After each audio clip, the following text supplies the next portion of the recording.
ఇచ్చాపురం మండలం LC gate వద్ద గంజాయితో పట్టుబడిన నిందితుడిని అరెస్ట్ చేసి అతని వద్ద నుంచి 21.40 గ్రాముల గంజాయిని మరియు ఒక సెల్ ఫోన్ ను ఇచ్చాపురం రూరల్ పోలీస్ వారు స్వాధీనం చేసుకున్నారు.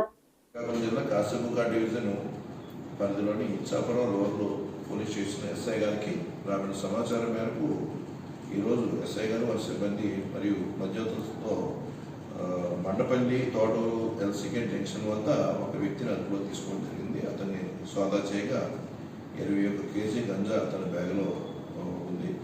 అతని వద్ద నుంచి ఒక సెల్ ఫోన్ కూడా వశపరచుకోవడం జరిగింది. అతను ఏ విధంగా ఈ గంజా రవాణా చేస్తున్నాడు అనే దాని మీద విచారణ చేయగా అతని సొంత గ్రామము, అతని పేరు తపన్ సమాన్, అతని సొంత గ్రామము నువా విలేజ్, డెంకనాల్ ఎస్టేట్ ఒరిస్సా చెందిన వ్యక్తి. ఇతను గుంటూరులోని రంగనాయక స్పిన్నింగ్ మిల్లులో ఈ మేస్త్రిగా వర్క్ చేస్తాడు. అక్కడ వర్కర్స్ని సప్లై చేయడం అక్కడ వర్క్ చేస్తున్నాడు. అతని దగ్గరలోనే ఉన్న ఒక పంజాబ్ డాబాలో ఒక వ్యక్తితో పరిచయం ఉంది. అయినా కూడా గంజాయి అక్కడ హైవే మీద ఫస్ట్ లారీ డ్రైవర్ వాళ్ళకి కూడా సప్లై చేయడం చూసి ఆ విధంగా డబ్బులు సంపాదించాలనే దురుద్దేశంతో తన స్వగ్రామం ఒరిస్సా వచ్చి, ఒరిస్సాలో అదే డెంకనాల్ డిస్ట్రిక్ట్లోనే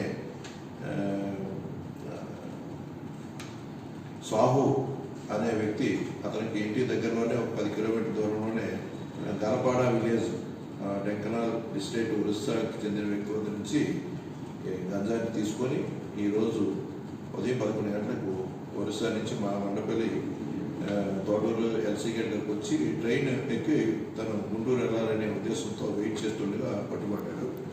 ఈ సరుకుని ఇతను ముత్తూరు రాజు చెన్నై చెందిన వ్యక్తికి, అదేవిధంగా సుందర్ రుతిరా సమీ అనే తమిళనాడు చెందిన వ్యక్తికి ఈ సరుకుని కూడా అందజేయడం జరుగుతుంది. వాళ్ళు కూడా ఇతని దగ్గర వచ్చి డబ్బు చెల్లించి ఈ సరుకుని తీసుకొని వెళ్తుంటారు. వారిద్దరూ రిసీవర్స్గా గుర్తించడం జరిగింది. అదేవిధంగా సాహు అనే వ్యక్తి ఇతనికి సరుకు ఇచ్చిన వ్యక్తిగా గుర్తించడం జరిగింది. ఈ సరుకుని ఇతను అధిక లాభం కోసం అమ్మాలనే ఉద్దేశంతో తన స్వగ్రామం నుంచి తీసుకొని వెళ్ళడం జరుగుతుంది. ఈ విధంగా గంజాయిని రవాణా చేయడం అనేది NDPS యాక్ట్ ప్రకారం నేరం. దీనికి 10 సంవత్సరాల నుండి 20 సంవత్సరాల వరకు శిక్ష పడే అవకాశం ఉంది. ఈ కేసుల్లో వ్యక్తిగతంగా సంపాదించిన ఆస్తులను కూడా జప్తు చేయడానికి ఈ కేసులో దర్యాప్తు చేసుకోవడానికి అవకాశం ఉంది. ఈ కేసులో దర్యాప్తుని ఏపీలో కూటమి సర్కార్ సాధింపులు పిక్ స్టేజ్ గా చేరుకున్నాయని మాజీ మంత్రి గుడివాడ అమర్నాథ్ మండిపడ్డారు. వైఎస్ఆర్ పేరున గోడల మీద స్టేడియం మీద నుంచి చెరిపివేస్తామో ఏమో కానీ ప్రజల గుండెల్లో నుంచి తొలగించలేరని అన్నారు. ఏదైతే ఉందో అది కనబడకుండా చేయాలనేటువంటి దాని మీద వారు ప్రయత్నాలు చేస్తున్నట్టుగా అనేక సందర్భాల్లో చూసాం. రావడమే నాగార్జున యూనివర్సిటీలో ఉన్నటువంటి రాజశేఖర రెడ్డి గారి విగ్రహాన్ని నేలమట్టం చేసినటువంటి సందర్భాలు చూసాం. బాపట్లలో రాజశేఖర రెడ్డి గారి విగ్రహానికి నిప్పు పెట్టినటువంటి పరిస్థితులు చూసాం.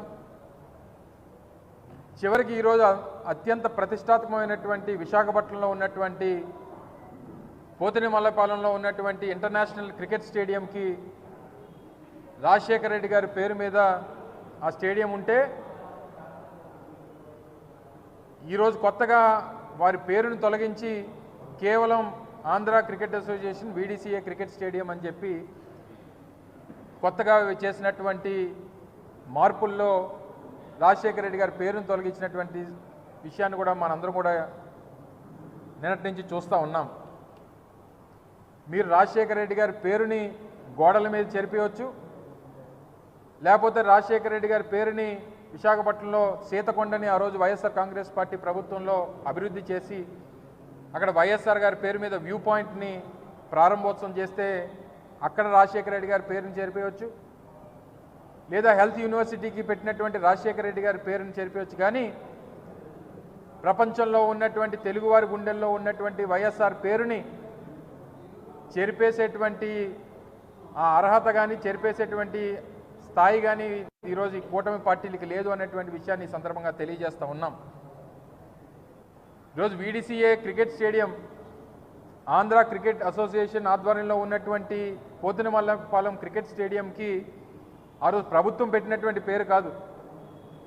ఆ రోజు ఉన్నటువంటి ఆంధ్ర క్రికెట్ అసోసియేషన్ అధ్యక్షులుగా ఉన్నటువంటి గోకరాజు గంగరాజు గారు, లేదా ఆ రోజు ఉన్నటువంటి కమిటీ 2009 సెప్టెంబర్లో ఆ రోజు రాజశేఖర రెడ్డి గారు హఠాత్తుగా మరణిస్తే తక్షణమే ఆ రోజు నిర్మాణంలో ఉన్నటువంటి లేదా ఆ రోజు నూతనంగా నిర్మించినటువంటి ఆ స్టేడియంకి రాజశేఖర రెడ్డి గారు పేరు పెట్టాలని చెప్పి వారు నిర్ణయం తీసుకొని పెట్టినటువంటిది. దాన్ని ఏ హోదాలో తొలగించారు, ఎందుకు తొలగించారు, లేదా పేరు చూస్తే మీకేమైనా భయమా, వైఎస్ఆర్ బ్రాండ్ చూస్తే మీకేమన్నా మేము రాజకీయం చేయలేమనేటువంటి బాధ ఏమైనా ఉందా మీకు? సో అందుకనే ఈరోజు వైఎస్ఆర్ కాంగ్రెస్ పార్టీ దీన్నే తీవ్రంగా పరిగణిస్తూ వీరు చేస్తున్నటువంటి చర్యల్ని తీవ్రంగా ఖండిస్తూ రేపు ఉదయం 10 గంటలకి స్టేడియం దగ్గర ఒక నిరసన కార్యక్రమాన్ని కూడా నిర్వహించాలని చెప్పి పార్టీ నిర్ణయం తీసుకుంది. రేపు ఉదయం 10 గంటలకి రాజశేఖర రెడ్డి గారి విగ్రహం, ఎందుకంటే ఆ స్టేడియంకి రాజశేఖర రెడ్డి గారి పేరు ఉంది అనేటువంటి ఉద్దేశంతో ఆంధ్ర క్రికెట్ అసోసియేషన్ వారే విగ్రహాన్ని కూడా స్థాపించారు అక్కడ. ఆ విగ్రహానికి పాలాభిషేకం రేపు చేసి ఒక నిరసన కార్యక్రమాన్ని కూడా నిర్వహించాలని చెప్పి వైఎస్ఆర్ కాంగ్రెస్ పార్టీ విశాఖపట్నం జిల్లా ఆధ్వర్యంలో ఆ నిర్ణయం తీసుకున్నాం. రేపు ఉదయం 10 గంటలకి అక్కడ కార్యక్రమాన్ని పెడతాం, నిరసన వ్యక్తం చేస్తాం. తప్పకుండా ఏదైతే అది వైసీపీ హయాంలో జరిగిన అవినీతిపై విచారణ చేయాలని గాజువాక ఎమ్మెల్యే అసెంబ్లీలో కోరారు. అసెంబ్లీలో పల్లా శ్రీనివాసరావు మాట్లాడుతూ పేదలకు ఇచ్చిన ఫ్లాట్లపై కూడా ఎంక్వైరీ చేయాలని కోరారు. ఈరోజు మళ్ళీ అదేవిధంగా నరేంద్ర మోడీ గారు, ఎవరైతే ఎర్రంనాయుడు గారు వాళ్ళు అబ్బాయి ఉన్నారో రామ్మోహన్ గారు, అలాగే ఎంవిఎస్ మూర్తి గారు మనటువంటి ఎంపీ గారు ఉండి ఆ రోజు ముఖ్యమంత్రిగా చంద్రబాబు నాయుడు గారే ఉన్నారు. ఈరోజు కూడా ముఖ్యమంత్రిగా చంద్రబాబు నాయుడు గారు ఉండి ఆ ప్లాన్ను పరిరక్షించారు. ఈ సందర్భంగా నేను గాజువాక ప్రజల తరఫున, తెలుగుదేశం పార్టీ కుటుంబం తరఫున, నిర్వాసితుల తరఫున నేను చంద్రబాబు నాయుడు గారికి, పవన్ కళ్యాణ్ గారికి, బీజేపీ మోడీ గారికి నాయకత్వానికి ప్రత్యేకంగా నేను ధన్యవాదాలు తెలియజేస్తున్నాను అధ్యక్ష. ఇప్పుడు నేను ఈ స్టీల్ ప్లాంట్ నిర్వాసితులకు సంబంధించి R&R ప్యాకేజ్ మీద నాకు, ఎందుకంటే ఈ R&R అంటే ఇది రాష్ట్ర వ్యాప్తంగా, దేశవ్యాప్తంగా కూడా ఇలాంటి సమస్యలు చాలా ఇప్పటికీ కూడా ఉన్నాయి అధ్యక్ష. అందుకనే వీటి మీద కొంచెం మాట్లాడాల్సినటువంటి అవసరం ఉందని చెప్పేసి ఈ ప్రశ్న వేయడం జరిగింది. ఎక్కడైనా సరే R&R ఇస్తే అధ్యక్ష, ముఖ్యంగా మనం జాబ్ గ్యారంటీ అంటాం అధ్యక్ష. జాబ్ గ్యారంటీతో పాటు ప్లాట్స్ ఇస్తాం అధ్యక్ష, ప్లాట్లు కూడా, ఎందుకంటే వాళ్ళకి రీలొకేట్ చేస్తాం కనుక. దీంతో పాటు కాంపన్సేషన్, మనకి ఎవరైతే ల్యాండ్ ఇచ్చారో ఆ ల్యాండ్ కాంపన్సేషన్, ఈ మూడిట్లో కూడా పూర్తి స్థాయిలో జరిగితే సంతోషం అధ్యక్ష. కానీ స్టీల్ ప్లాంట్ విషయంలో జరగలేదనేది నా ఉద్దేశం అధ్యక్ష. ఇక్కడ ప్లాంట్ స్థాపించేటప్పుడు ఎవరికైతే ఇల్లు పోయిందో వారందరికీ కూడా మనం ఆర్ కార్డ్స్ అని ఇచ్చాం అధ్యక్ష. ఆర్ కార్డ్స్ అంటే రీహాబిలిటేషన్ కార్డ్స్ అని. సుమారు 17,000 మందికి ఆర్ కార్డులు ఇచ్చినట్టుగా మంత్రి గారు చెప్పారు అధ్యక్ష. ఇందులో జెన్యూన్ కార్డ్స్ 15,900 అన్నారు అధ్యక్ష. అంటే సుమారు doubtful R cards 1191 R cards ఉన్నాయన్నారు. అంటే 1191 డౌట్ఫుల్ ఆర్ కార్డ్స్ అంటే నిజంగా వాస్తవానికి చెప్పాలంటే ఈరోజు 475 ఉన్నాయి అధ్యక్ష. ఎందుకంటే చాలామంది ఏదైతే డౌట్ఫుల్ ఆర్ కార్డ్స్ అంటున్నామో వాళ్ళు ఉద్యోగం చేసి రిటైర్ అయిపోయారు, కొంతమంది ఉద్యోగం చేస్తున్నారు. కనుక ఈ డేటాలో కొంచెం మనం గమనించాల్సినటువంటి అవసరం ఉంది. అంటే నేను అన్నది ఏదైతే డౌట్ఫుల్ ఆర్ కార్డ్స్ అన్నావో అది 475 మాత్రమే ఉన్నాయి అధ్యక్ష. 75, 78 రబాలమి. కనుక ఇది ఇప్పుడు అభియాన్స్లో పెట్టడంలో ఎటువంటి ఉపయోగం లేదు. దాన్ని రెగ్యులేట్ చేయాల్సినటువంటి అవసరం ఉందని. ఒకసారి ఇలా ఆర్ కార్డ్స్ క్యాన్సిల్ చేస్తే మరి ఉద్యోగం చేసిన రిటైర్ అయిపోయిన అందరికి తగ్గించి మనం కాంపెన్సేషన్ తీసుకుంటామా? కనుక ఆ రోజు 1981లో వాళ్ళ ఏజ్, ఎవరికి ఏజ్ లేకపోవడం వల్ల, ఏజ్ డిసైడ్ చేయకపోవడం వల్ల, ఏజ్లో ప్రాపర్ సర్టిఫికేట్స్ లేకపోవడం వల్ల, ఎందుకంటే కార్ కార్డు మేజర్ మ్యారేజ్ అంటే 18 సంవత్సరాలు దాటినటువంటి వారికి, పెళ్ళైనటువంటి వారికి ఇవ్వడం జరిగింది అధ్యక్ష. కనుక దీని మీద ఒకసారి మనం మంత్రి గారు ఆలోచించాల్సిన అవసరం ఉందని చెప్పి ఈ సందర్భంగా తెలియజేస్తున్నా అధ్యక్ష. అలాగే ప్లాట్లకు వచ్చేసరికి మనమే 1500 ఎవరికైతే ఆర్ కార్డు ఇచ్చామో వారికి ప్లాట్ ఇచ్చాం. 15,907 జెన్యూన్ కార్డ్స్ అంటున్నాం. కానీ ఇక్కడ చూస్తే 15,283 ఇచ్చాం. అంటే ఇంకా 600 కార్డ్స్ ఇంకా ప్లాట్స్ ఇవ్వాల్సినటువంటి అవసరం ఉంది. నాకెందుకు ఈ డేటాలో కొంచెం తప్పుడు సమాచారం వచ్చిందేమో అనుకున్నాను అధ్యక్ష. కనుక అధ్యక్ష ఇది ఎందుకంటే ఇంకా 6 కార్డుల మీద కానీ రీహాబిలిటేషన్ కూటమిలో చేరే ప్రసక్తే లేదని వైసీపీకి చెందిన పలువురు జీవీఎంసీ కార్పొరేటర్లు తెలిపారు. జీవీఎంసీ మేయర్పై అవిశ్వాస తీర్మానం పెట్టేందుకు కూటమిలో చేరామని ఒత్తిడి తీసుకున్నారని పేర్కొన్నారు. మరి ఈరోజు వైసీపీ పార్టీలో మాకు ఇంత గౌరవం దక్కింది. మరి మాకు చాలా మంది ప్రబలం చేస్తున్నారు, పార్టీ మారిపోమని బెదిరిస్తున్నారు. ఎంతమంది మమ్మల్ని బెదిరించినా, ఎంతమంది మమ్మల్ని రిక్వెస్ట్ చేసినా మా పార్టీ వైఎస్ఆర్ పార్టీ, మా నాయకుడు వైఎస్ జగన్మోహన్ రెడ్డి గారు మరి మాకు వైసీపీలో రాగానే మాకు గౌరవం దక్కింది. కార్పొరేట్ గా మాకు అవకాశం వచ్చింది, గెలిచాము. అలాగే ఈ రోజు మా ఈస్ట్ లో ఉత్తరాంధ్ర జిల్లాకి సంబంధించినటువంటి కోఆర్డినేటర్ గా కురసాల కన్నబాబు గారిని నియమించారు. అలాగే వైఎస్ఆర్సీపీ పార్టీ జిల్లా అధ్యక్షులుగా మరి అమర్నాథ్ గారిని నియమించారు. అలాగే బొత్స సత్యనారాయణ కూడా మాకు అండగా ఉన్నారు.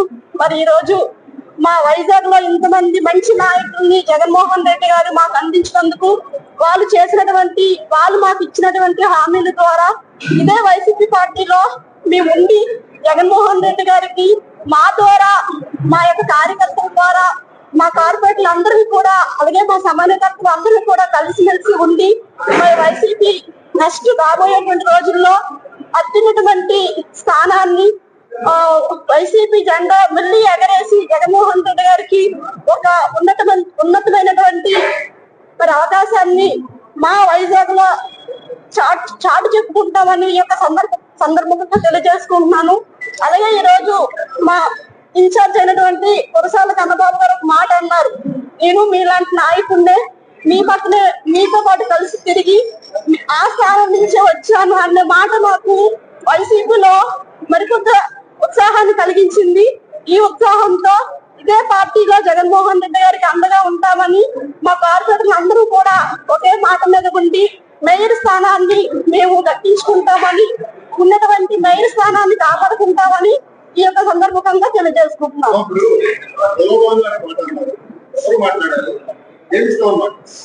మా పార్టీలోకి వచ్చేయండి, మీకు గౌరవం ఉంటుంది, మీకు కావాల్సినంత పదవులు ఇస్తాము అని ఇప్పుడే కాదు, పార్టీ టీడీపీ పార్టీ అధికారులు వచ్చిన కాడి నుంచి మాకు కాల్స్ రావడం, మాతో ఫోన్ లో మాట్లాడడం జరుగుతుంది. అలాగే జనసేన పార్టీ నుంచి కూడా రావడం జరిగింది. కానీ ఏది ఏమైనప్పటికీ కూడా మాలాంటి మహిళలకు ఒక స్కూల్లో చెప్తున్నటువంటి టీచర్లు ఉన్నటువంటి మాకు రాజకీయంగా బయట ప్రపంచాన్ని మాకు జగన్మోహన్ రెడ్డి గారు చూపించారు. అతని యొక్క అడుగుజాడల్లో వైసీపీ ప్రభుత్వంలో అదే పార్టీలో మేము ఉంటామని ఈ యొక్క సభముఖంగా తెలియజేసుకుంటున్నాము. ఏదైనా సరే పార్టీ మారేది లేదు. కాకపోతే అది పాలవ్యాపారం. పార్టీ ఏదైనా అవకాశం లేకపోతే ఇంకా 2 ఆవులు కొనుక్కొని బతుకుతాం తప్ప పార్టీ. విశాఖలో 2004-9లో ప్రభుత్వ పలువురు రైతుల దగ్గర భూమి తీసుకుని వాటికి బదులుగా VMRDA భూములకు పూర్తి హక్కు కల్పిస్తూ ఇచ్చారు. ఆ భూములు రైతుల వద్ద పలువురు కొనుక్కున్నారు. వారికి న్యాయం చేయాలని అసెంబ్లీలో మాట్లాడిన విశాఖ ఉత్తర ఎమ్మెల్యే విష్ణుకుమార్ రాజు. ముచ్చయ్య గారి బాటలో సూటిగా ఈ బిల్లు గురించి మాట్లాడమని చెప్పి విష్ణుకుమార్ రాజు గారిని కోరుతున్నాను. అధ్యక్ష, ధన్యవాదాలు అధ్యక్ష. అధ్యక్ష, గౌరవ మంత్రివర్యులు ముఖ్యంగా ఈ విద్యాశాఖ తీసుకోవటం అనేది ఆంధ్ర రాష్ట్ర ప్రజలు, టీచర్సు, అలాగే స్టూడెంట్స్ యొక్క అదృష్టం అధ్యక్ష. మీరు ఇదివరకు కంపేర్ చేస్తే అంతకుముందు విద్యాశాఖ ఎటువంటి వ్యక్తులు ఉండేవారో పాత ప్రభుత్వంలో మీకు తెలుసు అధ్యక్ష. పాపం వ్యక్తులు మంచోళ్ళు అయి ఉండొచ్చు, but what about the knowledge? విద్యాశాఖకి నడపటానికి అత్యంత క్లిష్టమైన శాఖ అధ్యక్ష విద్యాశాఖ. మనతో పాటు జీవితాంతము జీవితకాలం వచ్చేదే విద్య అధ్యక్ష. మిగిలిన వాళ్ళు ఎవరు మనకు కూడా రారు అధ్యక్ష. తల్లిదండ్రులు రారు, తర్వాత కొంత వయసు అయిపోయిన తర్వాత వారు న్యాచురల్గా మరణించడం జరుగుతూ ఉంటుంది.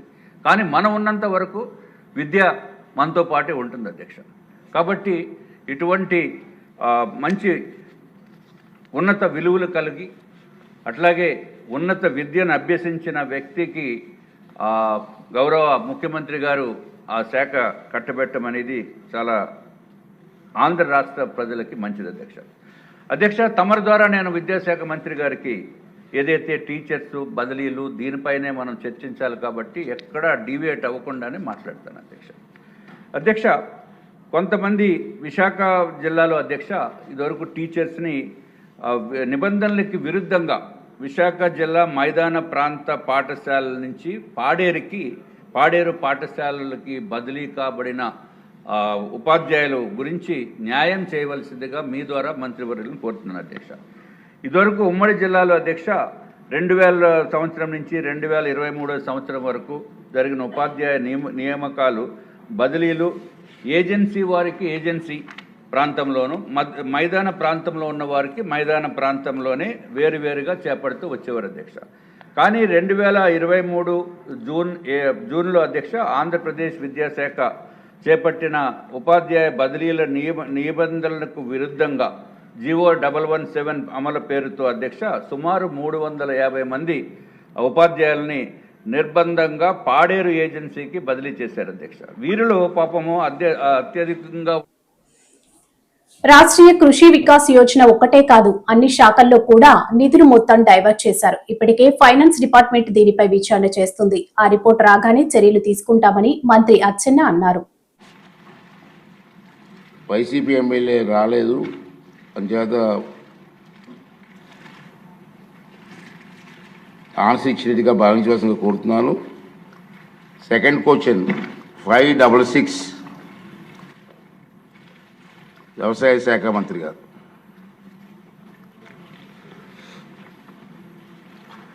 అధ్యక్ష, ఏ ప్రశ్నకు సమాధానం అన్ని సౌకర్యాలను కల్పించిన మొత్తం 340 సంచార వాహనాలను టాటా మోటార్స్ లిమిటెడ్కి చెందిన వాటిని 2 దశల్లో కొనుగోలు చేయడం అయింది. బి ప్రశ్నకు సమాధానం పరికరాల ఖర్చులు, వాహన కొనుగోలు వ్యయం మరియు ఫ్యాబ్రికేషన్ ఖర్చుల్లో చేర్చబడినవి. ఇందులో వెటర్నరీ డయాగ్నాస్టిక్స్ కిట్లు, వైద్య సామగ్రి మరియు పెద్ద జంతువుల కోసం హైడ్రాలిక్ లిఫ్ట్ సౌకర్యాలు ఉన్నాయి. పరికరాల సేకరణకు ప్రత్యేక నెలవారీ ఖర్చు లేదు, ఎందుకనగా ఖర్చును ప్రారంభ కొనుగోలు మరియు ఫ్యాబ్రికేషన్లో చేర్చడమైంది. సి ప్రశ్నకు సమాధానం ఆపరేషన్స్ అండ్ నిర్వహణ O&M ఈటరింగ్ ద్వారా measures and EMRI green health సర్వీసులు అప్పచెప్పడమైంది. ఆపరేషన్ అండ్ నిర్వహణకు మే 2022 నుండి చెల్లించవలసిన మొత్తం 148.07 కోట్లు, మే 2024 వరకు చెల్లించిన మొత్తం 110.07 కోట్లు, చెల్లించవలసిన బకాయిలు 38 కోట్లు. MAVC సేవలు నిర్వహించడానికి 1962 కాల్ సెంటర్ 20 సీట్ల సామర్థ్యంతో 24/7 నిర్వహించబడుతుంది. ప్రతి MAVC సిబ్బందిని అనగా ఒక పశు వైద్యుడు, ఒక పారావెట్ మరియు ఒక డ్రైవర్ కమ్ అటెండర్ మరియు మందులు, డయాగ్నోస్టిక్ కిట్లు మరియు నిర్వహణ సహాయంతో కూడి ఉంటుంది. డి ప్రశ్నకు సమాధానం పారదర్శకత ఈ టెండరింగ్ ప్రక్రియ ద్వారా టాటా మోటార్స్ లిమిటెడ్ను ఎంపిక చేయడమైంది. సాంకేతికత ప్రమాణాలు, వ్యయ పోటీ తత్వం, L1 బిడ్డర్ మరియు MAVC చదువులోకి మతం తీసుకురావద్దు, కులం మతం ప్రాంతానికి అతీతంగా పిల్లలను తయారు చేస్తున్నాం. కరిక్యులంలో రాజకీయాలు తీసుకురావద్దని, తప్పుడు ప్రచారాలు చేయొద్దని వైసీపీ వారిని హెచ్చరిస్తున్నామని మంత్రి నారా లోకేష్ అన్నారు. మొన్న మీరు డిక్షనరీలో మీ ప్రభుత్వం అధికారంలో ఉన్నప్పుడు డిక్షనరీలో దేవుడు అనే అర్థానికి ఆన్సర్ చదివారు సార్? ఒక్క నిమిషం sir, please answer my question. Please understand, please answer my question sir. Sir, మీరు ఇచ్చిన డిక్షనరీలో ఇస్లాం గురించి మాట్లాడారు, దేవుడు అంటే ఇస్లాం గురించి మాట్లాడారు.